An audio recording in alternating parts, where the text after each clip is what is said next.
All right. Well, good morning, guys. It's been an exciting day here. We've already baptized, I believe, 8 or 9 or so, and it's just been incredible. There you go. It's okay.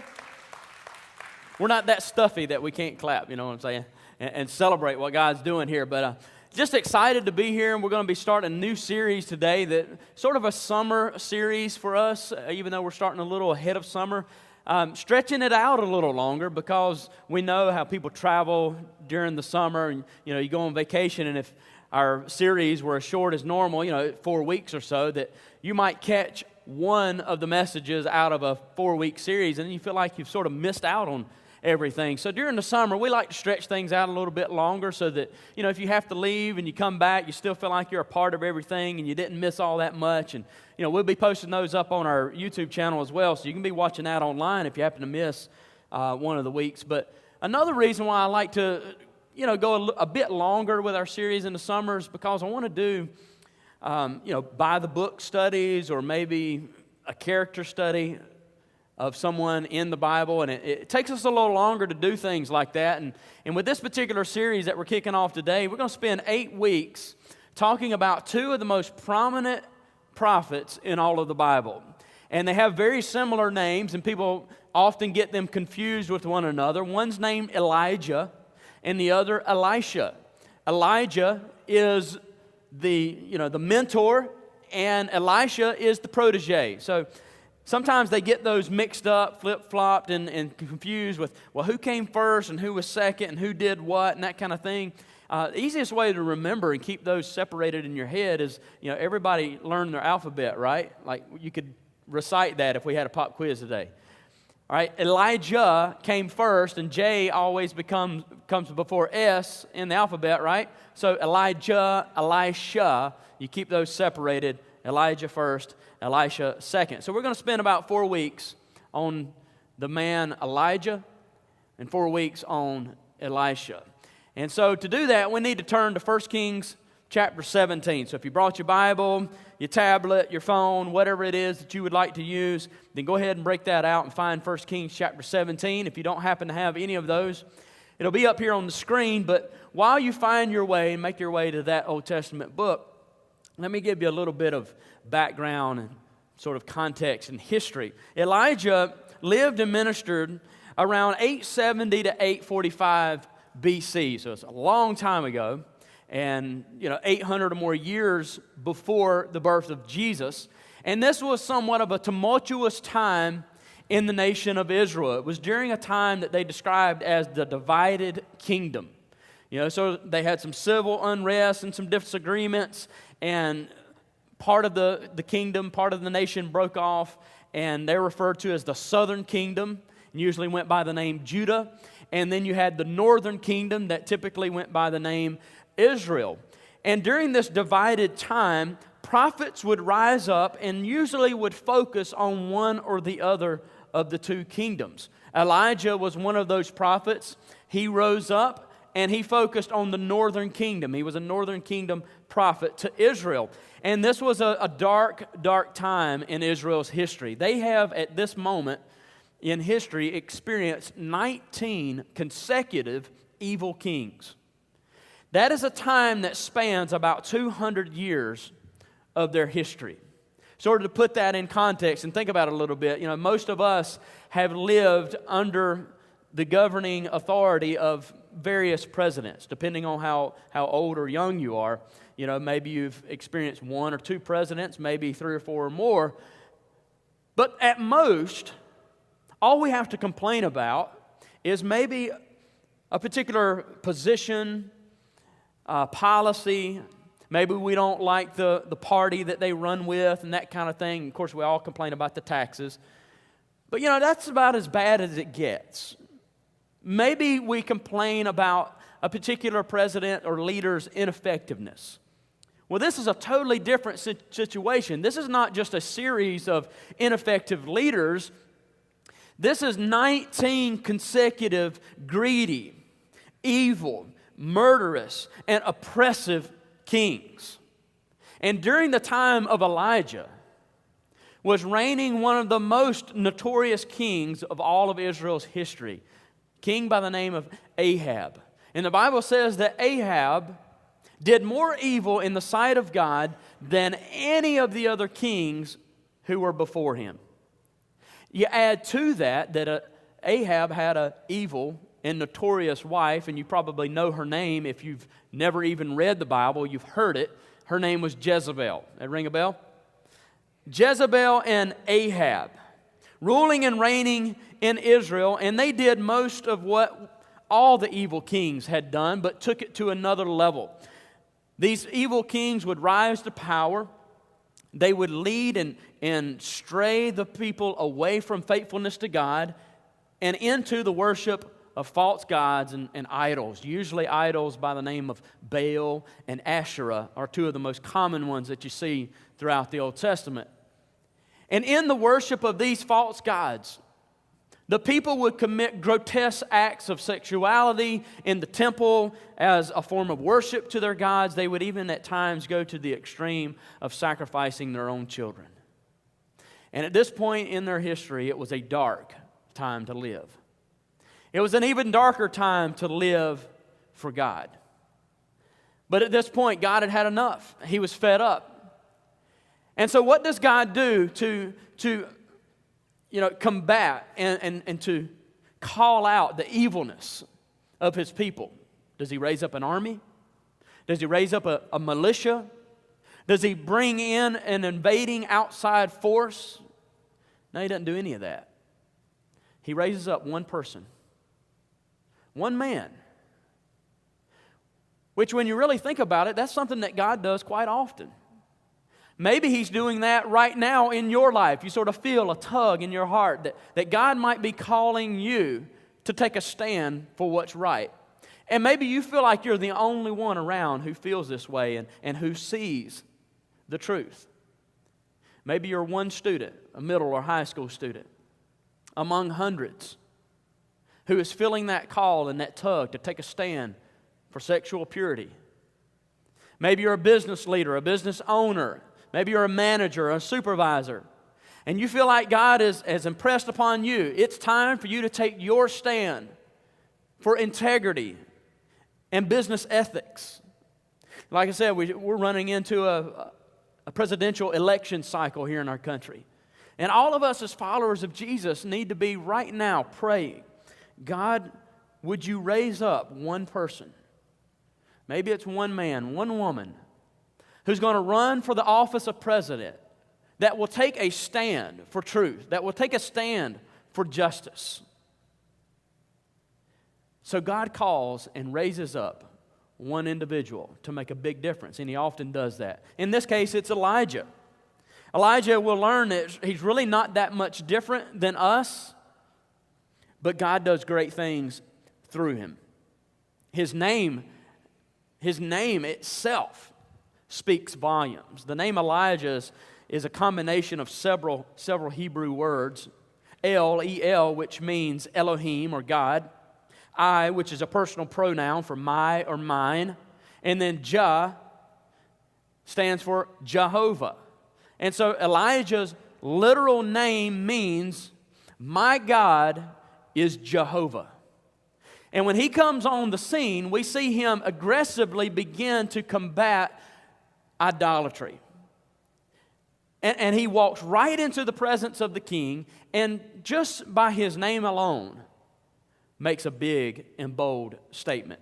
So if you found your way to 1 Kings chapter 17, let's read the introduction of the man Elijah in verse 1. It says, Now Elijah the Tishbite from Tishba in Gilead said to Ahab, As the Lord, the God of Israel lives, whom I serve, there will be neither dew nor rain in the next few years except at my word.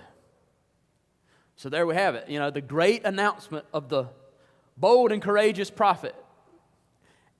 It's not really as impressive as you would have thought, right? I mean, he's one of the greatest prophets of the Old Testament, and his introduction is, Hey, I'm Elijah from Tishba. And that's about it in Gilead. It's like saying, I'm Brandon from Locust in North Carolina. And that's all we get. But immediately he begins to go and do what God has called and raised him up to do. He stands before this evil king, and seemingly fearlessly, he says, listen, God has had enough. And I've come to say that as surely as God lives, the God of Israel, the one true living God, the one that I serve, the one that I stand here represent, the one that my name even reminds us of, there will be no rain for the next few years unless I say so. Now, we need to think about that for a moment. Sort of try to put it in context. Over the last 8 years or so, our economy has suffered some slowdowns, so to speak. There's been all this talk about recession, and unemployment rates have been higher than we would like, and the construction market and the real estate market, all of those have suffered. People have been losing jobs, and investments have taken a dip. And all kinds of things have sort of taken a toll on our daily lives. The value of the dollar worldwide has seen a drop, and we call that an economic slowdown, a recession. Think about a culture and an economy that is agriculturally driven. They depend upon the crops to not only make a living, but to survive. And without rain, there are no crops. And without crops, there's no food. And without food, guess what? Well, eventually there are no people, right? There is no economy. This is what Elijah has just said gets everybody's attention, because if what he says comes true, it spells disaster. This is not going to be an economic slowdown. It's going to be a shutdown. Crops are going to start dying. The land is going to dry up. People and animals are going to starve to death. But he stands there in the face of this king, boldly and courageously, despite the potential, hazards and potential casualties. He says, until I give the word, there's no more rain. And if you're trying to think ahead, well, what happened? How did the king respond? You might think, maybe he rallied the troops. He called in the soldiers, or maybe the king and this prophet, they sort of duke it out, right? They get in this fight and they roll around on the ground, and best man ends up on top, kind of a deal. But none of that happens. God does something that's somewhat unusual, something we might not even expect God would do in a situation like this. Because as soon as Elijah, and as quickly as Elijah came on the scene, he's quickly removed. He announces this pending judgment, and then God says, okay, that's it. I need you to leave and go hide. I need you to go far away, and I need you to hide. Go into hiding for a while. Why is that? Why would God do that? I think what we're going to see, the reason God takes Elijah into hiding is so that he could shape him. He can mold him. He can season him and prepare him for what's next. It's a time for God to do some things in him so that he could later do great things through him. Maybe that's something that you'll be able to relate to. You're sort of wondering what's going on in your life. There's some frustrations, there's some confusion in your life. What is God doing with me? And why is this happening? And why is that happening? And I think maybe today you might be able to identify with this preparatory work that God is doing in Elijah. And it may be the same for you, that God is doing something in you right now so that he can later do something great through you. And I think what we're going to find as we continue to read through Elijah's story is that God takes this man through 3 seasons of preparation. 3 seasons where he's molding him and he's shaping him from a man from Tisha into a man of God. And if your case, ladies, a woman of God. All of these principles apply. So 3 seasons that God takes Elijah through. And the first one's this, a season of isolated pain. Look back with me, verses 2 and 3. He takes Elijah into a season of isolated pain. It says, then the word of the Lord came to Elijah, said, leave here, turn eastward, and hide in the Kerith ravine, east of the Jordan. So immediately after pronouncing this judgment, there's going to be no more rain, the word of the Lord comes to Elijah again a second time, and he says, okay, now it's time to leave. It's time to hide. Go to the Kerith ravine. It was a very specific place with a specific name. Kerith means to cut off or cut or cutting away, to chop. Spiritually speaking, it might be to be cut off from blessing. But quite literally, that word means to chop or to cut down like you would a tree. It's almost as if God is saying to Elijah, okay, the process has begun. I intend to use you greatly. But first, I must wound you deeply. I must break you. I must cut you. I must humble you so that later I can use you. It's a season of isolated pain. One pastor said it this way: God was going to break him privately so that he could then build him and use him publicly. God often does the same thing with us. He removes us and sets us to the side, and He begins to cut. He begins to shape. He begins to mold. He begins to press and bend and stretch and sometimes even wound us so that He can work in us qualities that He can later use in a great way for His glory. See, we all go through seasons of pain, times where we wonder, what's God doing and why is He doing it? Is God even around? And believe it or not, it's those times that often God is doing His greatest work in us so that then we can do even greater work through us. It's like this story. It's funny, gross, and sad, but it sort of proves a point. This little bird was intending to fly south for the winter, but happened to get off to a late start. And as he began to fly, winter storms moved in, and he began to be pelted with wind and rain and ice and the snow to the point that his little wings started freezing. Started weighing him down, and he came crashing to the ground in the middle of this pasture, and he laid there just, shivering and freezing, and he conceded that this was it. This is going to be his last dying day, and just going to have to embrace the inevitable. When along came this cow, and the cow stood over this little freezing bird and just let out a big old plop of poo all over it. Just dropped it right on. And the little bird, he thought, this has got to be the worst. I mean, how much worse can it be? I'm freezing to death. I've already, conceded to death. I know it's going to happen. And my last dying moments are spent in a pile of poo. I mean, can it get any worse than that, right?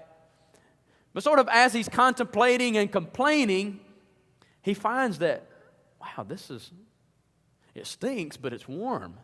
All right, that's sort of the gross part of the story. This is warm. And it started to thaw out his little body and his wings. He got to where he could move them a little bit, and that got him excited. That gave him joy and hope that, I might just make it.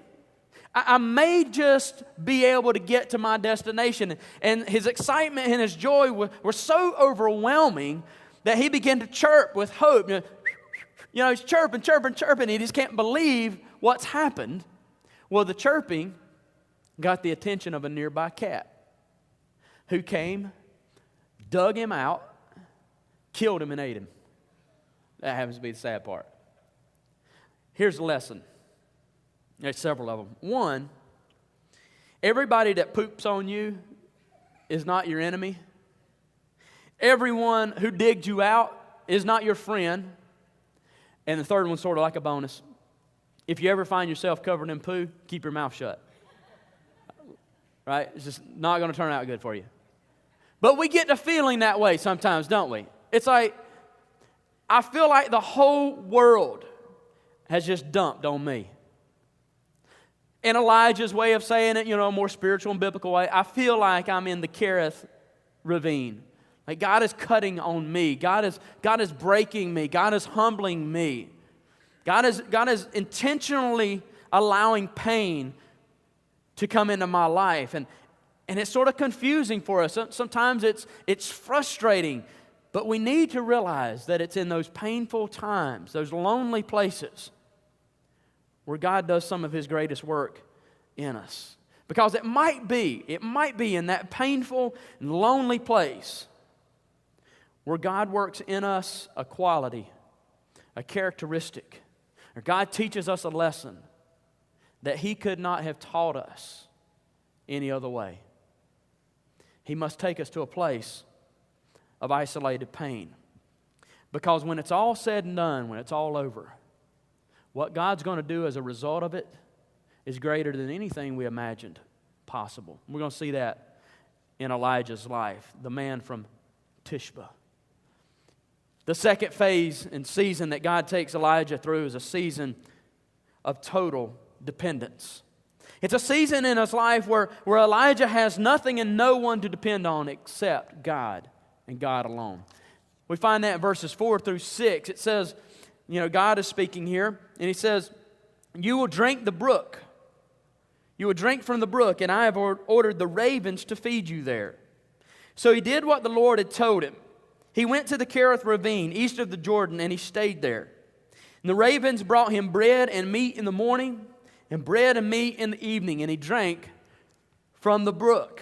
So Elijah is in this isolated, deserted place all by himself in the middle of a drought, and the only water around is from this one small brook that miraculously doesn't dry up. There's no food to be found in this place. But God says, don't worry about that. Elijah, I've got you covered. I'm still in the providing business. I'm still in the catering business. I'm still in the taking care of needs business. So here's my plan. I've got these ravens. I've got these birds over here. And here's what they're going to do. Every day they're going to fly out. They're going to find bread and they're going to find meat. And they're going to bring it back to you right here. And they're going to do that in the morning. And they're going to do that in the evening every single day. Sound like a plan? No, it doesn't, right? That sounds ridiculous. Who would even think of such? But that's exactly what happened. It was God's way of clearly communicating to Elijah, when all else has failed, when all else is lost and there's no one else around to depend on, I'll be there for you. I'm faithful. You can trust me to be your provider. And at the end of the day, I'm the only one that you really need. And so for us today, the question is, where are we in our life? What season are we in? Are we in that season of isolated pain where we feel, God is wounding us maybe for a specific purpose? Are we in a season of total dependence where God is teaching us and showing us that all we really need is Him?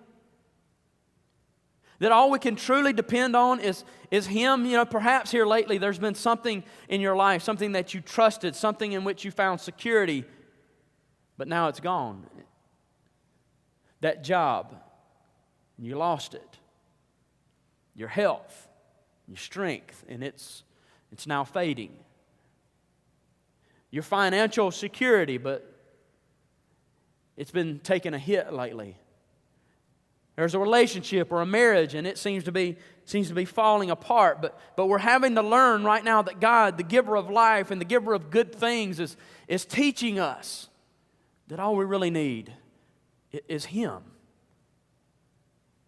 And He is the one who will provide everything we need right when we need it.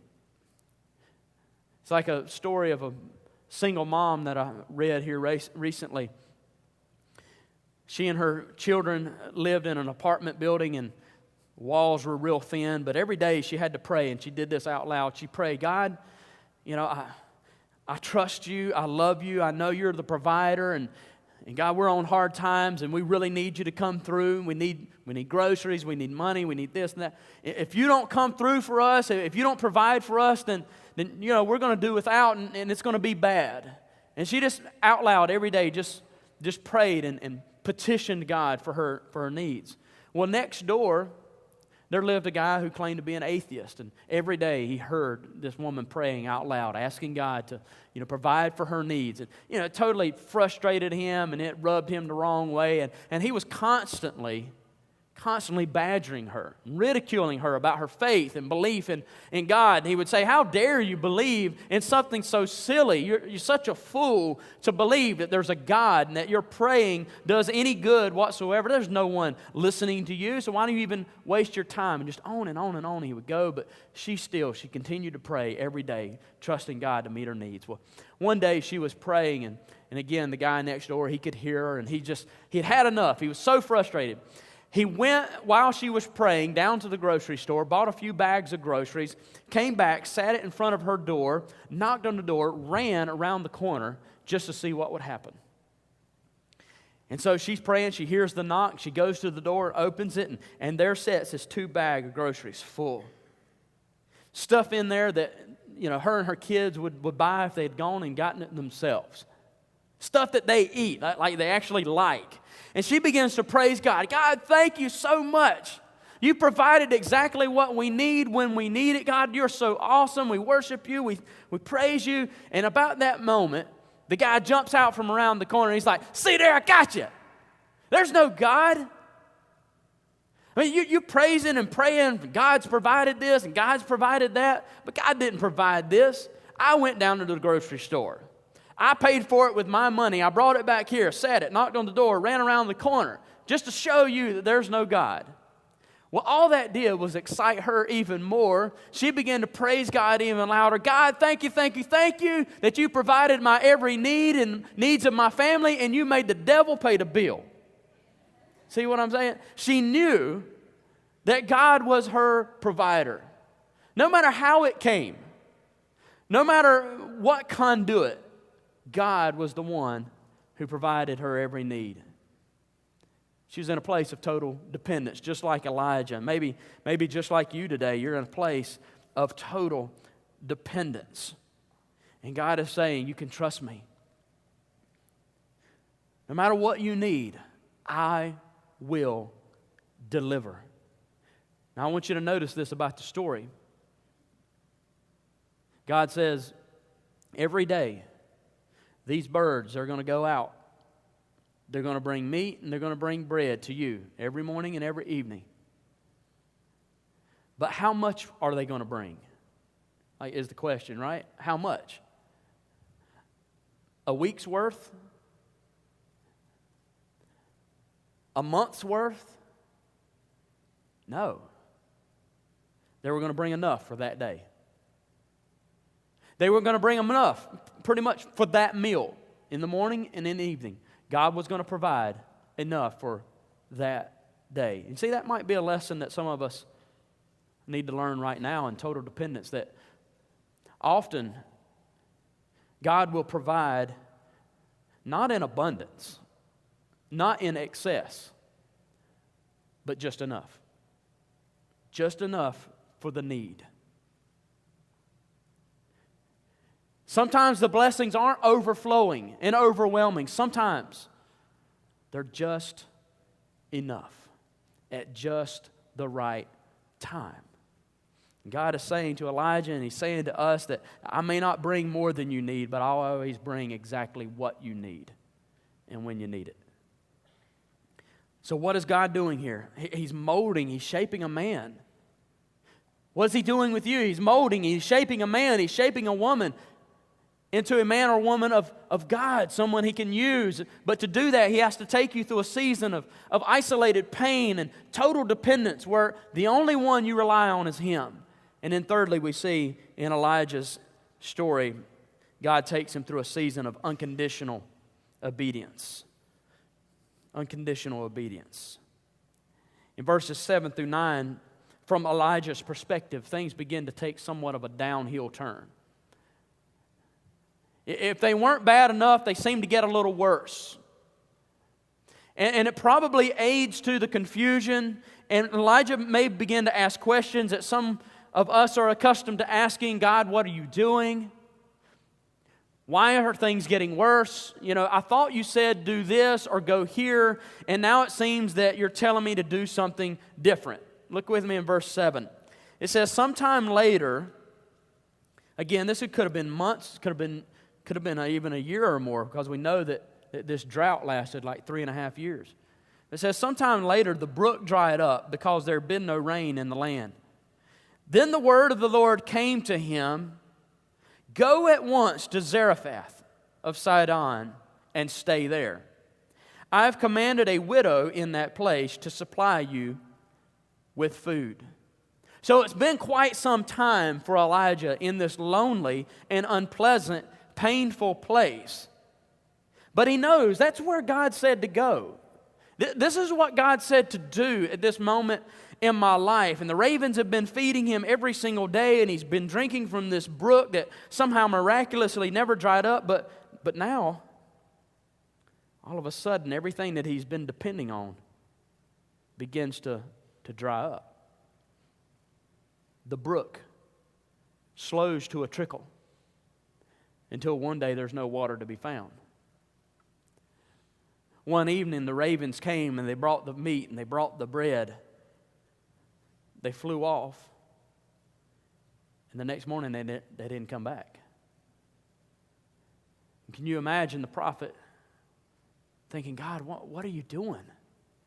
I know you said to come to this place, and you've been providing every single day, and it's been so amazing to experience my needs being met at your hands. God, but now what's going on? Why is the brook dry, and why have the birds not returned?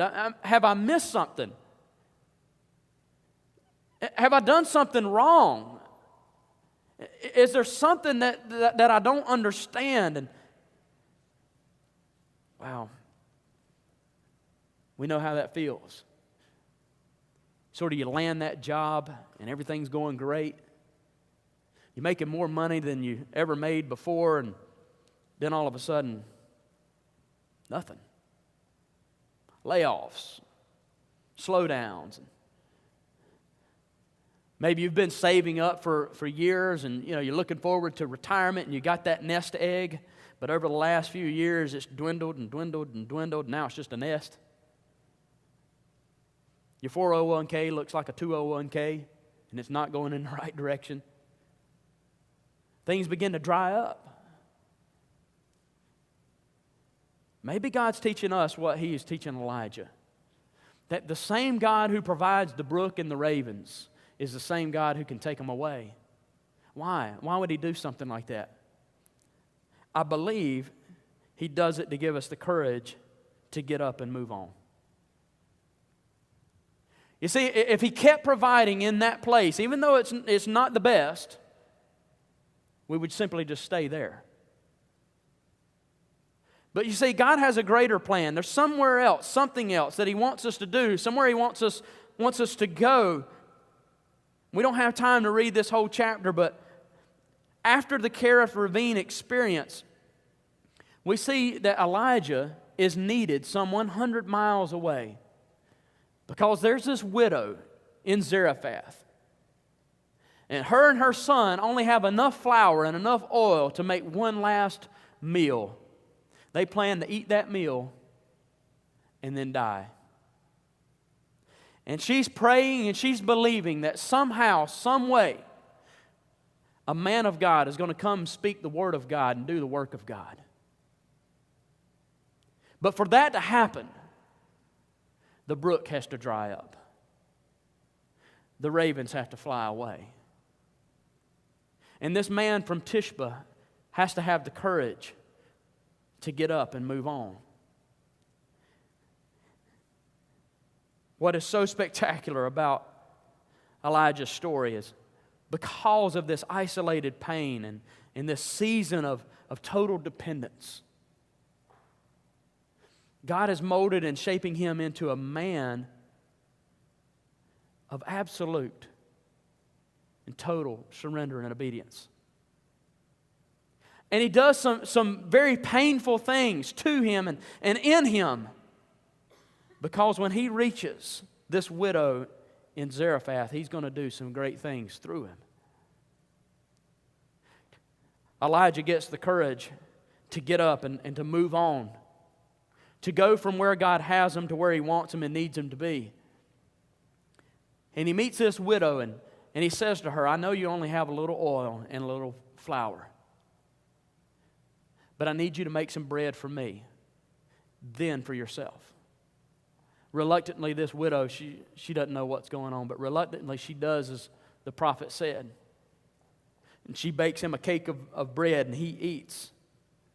And because of her obedience, because of her faith, every day after that, she goes back to that pot of flour and that vial of oil, and there's still just enough.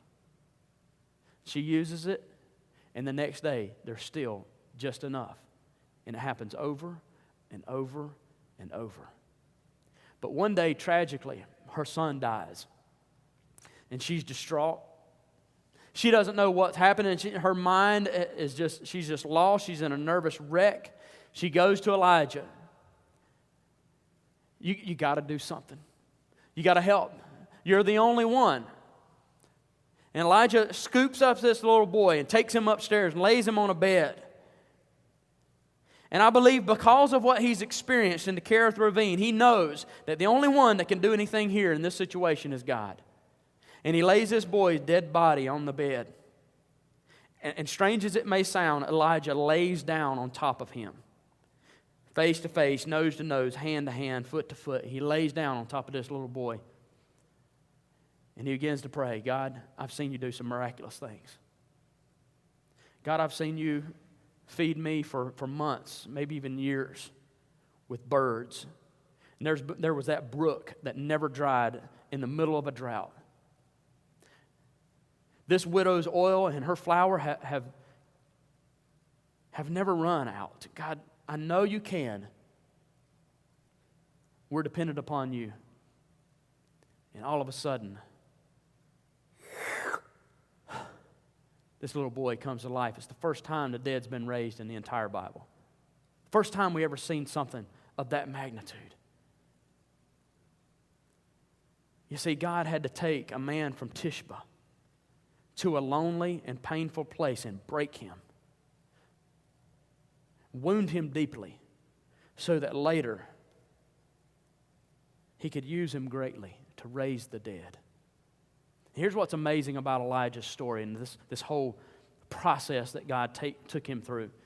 You remember back in verse 1 where we were introduced, Elijah, the Tishbite from Tishba in Gilead.